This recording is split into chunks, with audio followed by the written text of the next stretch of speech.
Long before electricity argued with NEPA, before social media turned every phone owner into a professor, doctor, economist, lawyer, football coach, relationship expert, and village gossip at the same time, there existed a peaceful village called Umu-Akara. It was one of the richest villages in the kingdom. Its rivers overflowed with fish. Its farms produced the fattest yams. Its palm wine was so sweet that neighboring villages claimed even mosquitoes became drunk after biting anyone from Umu-Akara. Yet despite all these blessings, the villagers had one terrible disease. Not malaria. Not typhoid. Not even stubborn cough. They suffered from fear. Fear ruled every compound. Fear sat beside every cooking pot. Fear slept inside every hut. If fear collected rent, nobody in Umu-Akara would owe a kobo. The village elders had transformed fear into wisdom. Whenever injustice appeared, they would clear their throats and proudly declare, "The tree that bends survives longer than the tree that refuses." At first, the proverb made sense. But generation after generation, people stopped understanding the difference between wisdom and cowardice. Eventually, the entire village began kneeling before everything. They bowed before lies. They bowed before corruption. They bowed before wicked leaders. They bowed before rich people. They even bowed before people who clearly did not know what they were doing. One traveler laughed. "In this village, even goats apologize before eating grass." The villagers nodded proudly. "Exactly." The traveler sighed. "My joke has become your philosophy." One season, after the old king died, the animals elected King Elephant. He spoke beautifully. His voice was smoother than fresh palm oil. "My beloved people," he declared, "I shall build roads." People clapped. "I shall reduce suffering." The market women danced. "I shall make everyone prosperous." Even the village drummer nearly broke his drum. 3 moons later, nothing changed. Except taxes. The king introduced river tax, goat tax, chicken noise tax, compound shade tax, morning greeting tax, late greeting tax, even a thinking tax. A confused old woman asked, "My king, why should we pay for thinking?" King Elephant smiled. "Because many people think against progress." The council applauded. Nobody asked another question. Among all the animals lived one stubborn tortoise named MB. Unlike other tortoises, MB carried something heavier than his shell. He carried courage. He was not rich. He was not famous. He was not the strongest. But he possessed one dangerous habit. He asked questions. Whenever the king announced another impossible law, MB raised his hand. Whenever officials collected illegal payments, MB spoke. Whenever people spread fake news, MB demanded evidence. The villagers warned him, "My friend, reduce your voice. The walls have ears.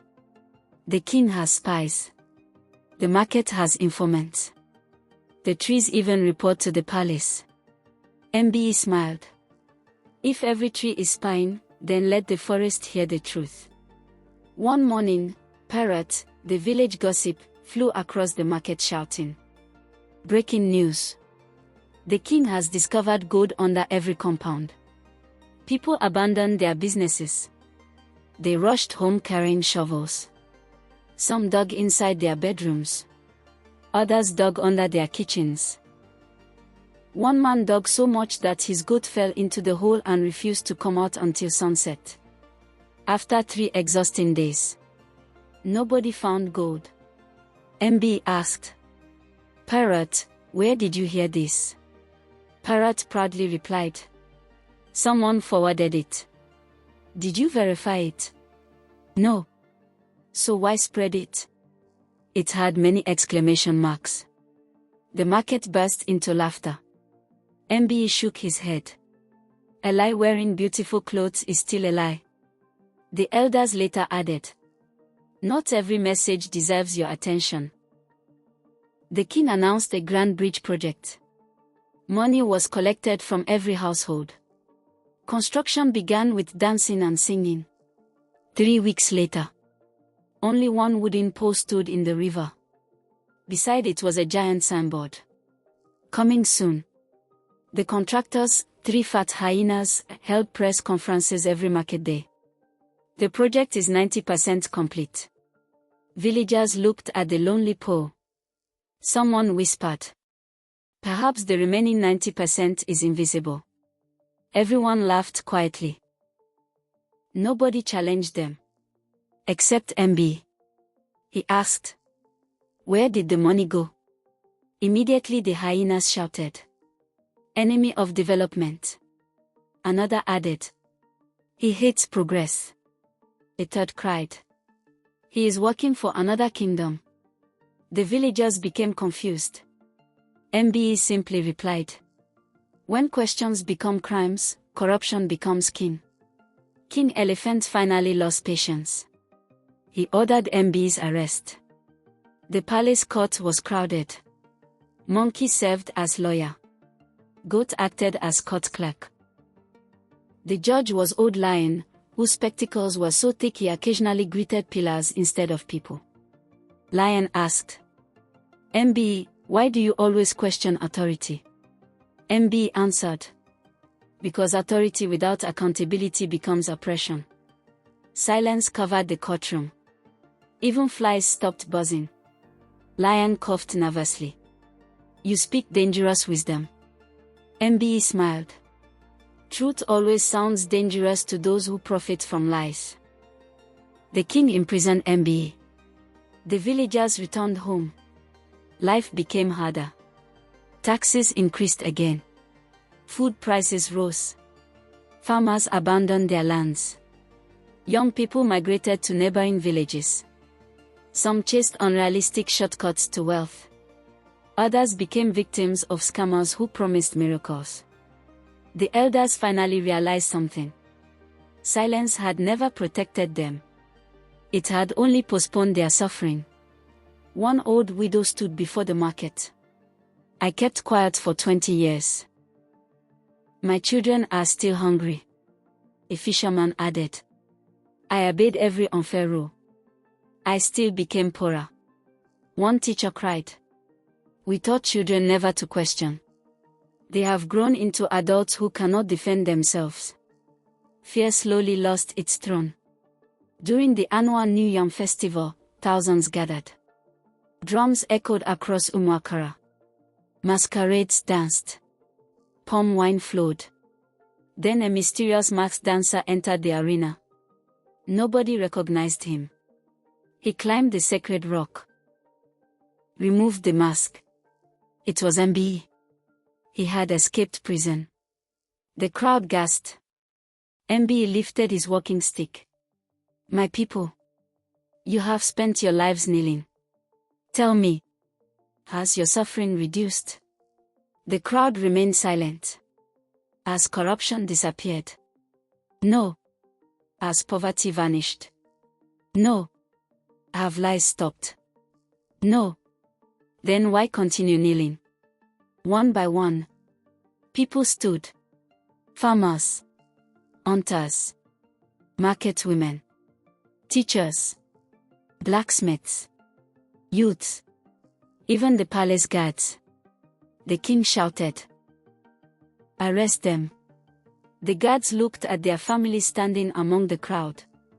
They quietly removed their weapons. One after another. The king finally understood. Power borrowed from fear disappears the moment courage arrives. King Elephant fled the village. The people elected leaders who answered questions instead of punishing them. Schools changed. Children were taught critical thinking. Market associations demanded transparency. Village budgets became public. False rumors were investigated before being believed. The elders rewrote the ancient proverb, "Bend before wisdom, stand before injustice." The moral lessons. This Nigerian folktale reflects many challenges of today's society. Fear allows corruption to grow. Silence often protects the oppressor, not the innocent. Verify information before sharing it, especially on social media. Courage is not the absence of fear but choosing what is right despite fear. Leadership should serve the people, not exploit them. Citizens who ask respectful questions strengthen society. Unity is stronger than intimidation. A community that values truth leaves a better future for its children. The saying, "It is better to die on your feet than to live on your knees," does not encourage reckless sacrifice. Rather, it reminds us that living with integrity, dignity, and the courage to stand against injustice is more honorable than surrendering our principles out of fear. In Umu-Akara, the people discovered a truth that still echoes today. A person who kneels before every injustice may survive for a time, but a people who stand together can change their future forever.